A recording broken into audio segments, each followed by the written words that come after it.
A finales del siglo XVIII y principios del siglo XIX, en Europa y América se experimentaron una serie de movimientos políticos y sociales que transformaron radicalmente la vida de los hombres. Desde Inglaterra estalló la Revolución Industrial y se extendió hacia el resto del mundo, cambiando de manera definitiva las formas de producción y de trabajo. Las ciudades se llenaron de obreros, de enormes fábricas, de novedosas máquinas y un sinfín de artefactos. En diferentes países resurgió el sentimiento nacionalista, impulsado por la recuperación de la independencia de Grecia en 1882 y de Bélgica en 1830. La democracia y el liberalismo tomaron fuerza como valores de convivencia social. El poder político no residía ya en los reyes, sino en el pueblo, que lo ejercía por medio de representantes elegidos por sufragio y dentro del marco de una constitución. En medio de este alud de cambios surgió el romanticismo, un amplio movimiento cultural y político que comprendió todos los aspectos de la vida del siglo XIX. Ideológicamente, el romanticismo estuvo ligado al pensamiento liberal, doctrina que pugnaba por la defensa y la realización de la libertad en el campo político. Los románticos hicieron suyo uno de los principios fundamentales de esta doctrina, el ejercicio de la libertad, causa suprema de todos los artistas, políticos y pensadores que participaron en este movimiento.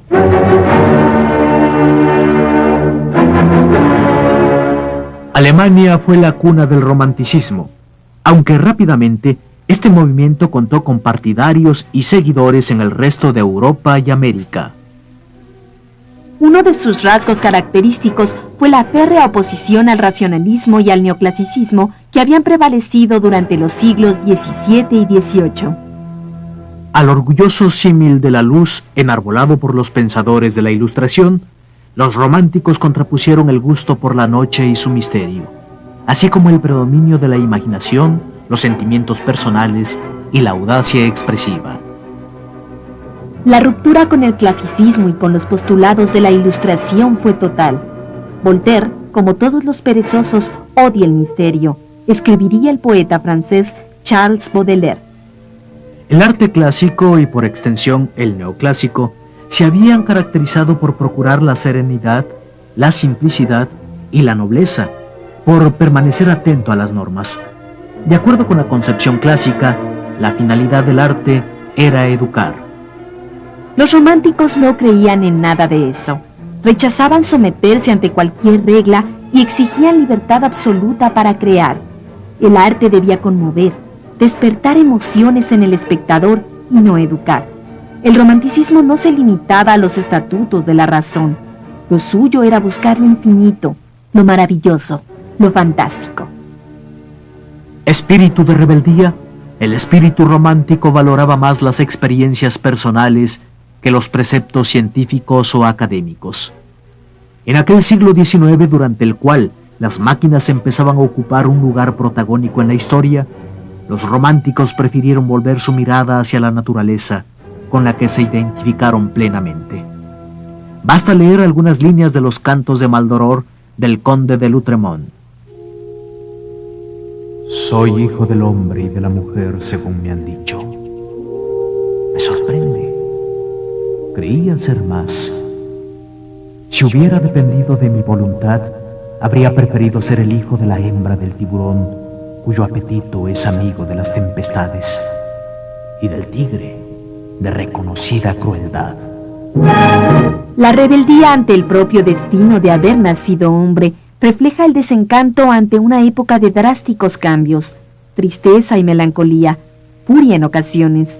El romanticismo intentó rescatar lo que, de acuerdo con su punto de vista, la razón había enterrado, el espíritu del hombre.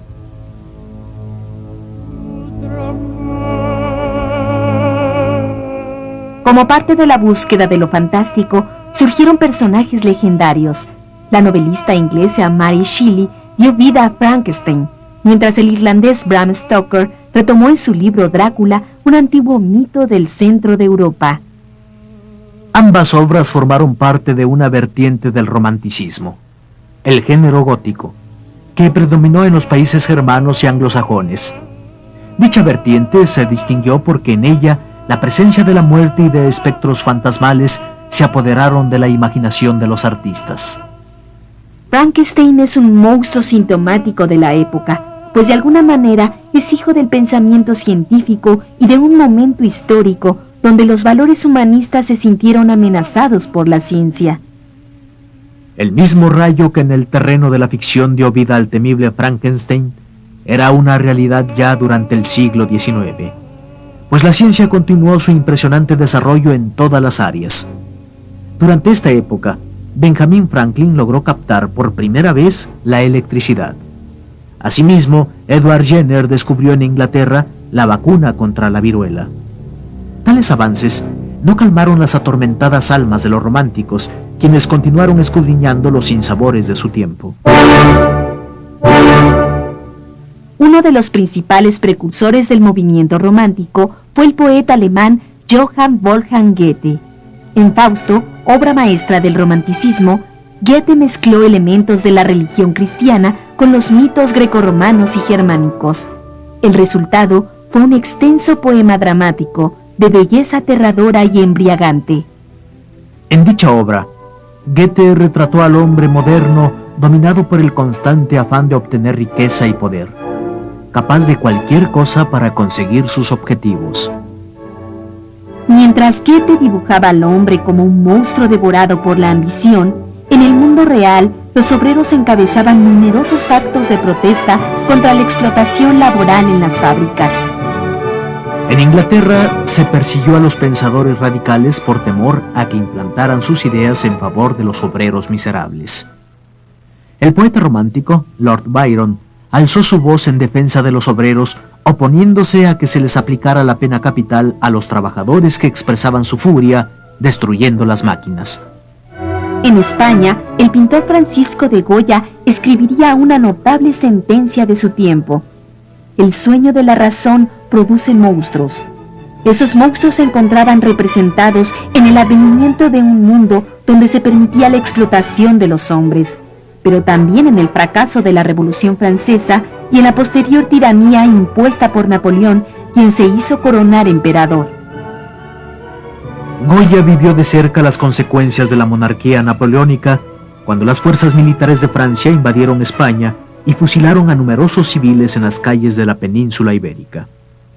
El pintor romántico dio cuenta de estas masacres en los cuadros titulados 2 de mayo de 1808 y 3 de mayo de 1808. El rechazo a la razón no era gratuito.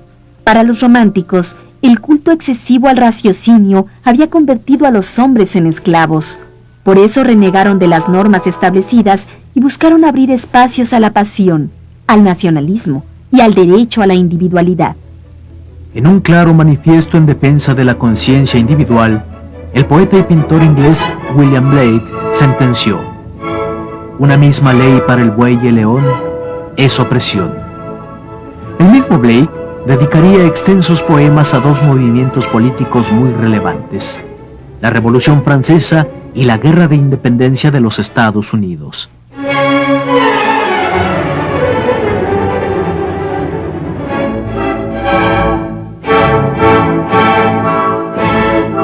El romanticismo hizo suyas las luchas por la libertad, donde afloraban el heroísmo de los pueblos y en las cuales se manifestaba un profundo amor hacia la patria.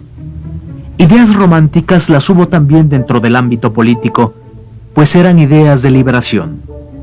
Así, el carácter nacionalista de la Guerra de Independencia de los Estados Unidos, los sentimientos de la nación escritos por José María Morelos y el sueño de Simón Bolívar de la unión de todos los pueblos de América, gozaron de un aura romántica. En otras palabras, fueron movimientos que lucharon por la libertad espiritual y material de los hombres.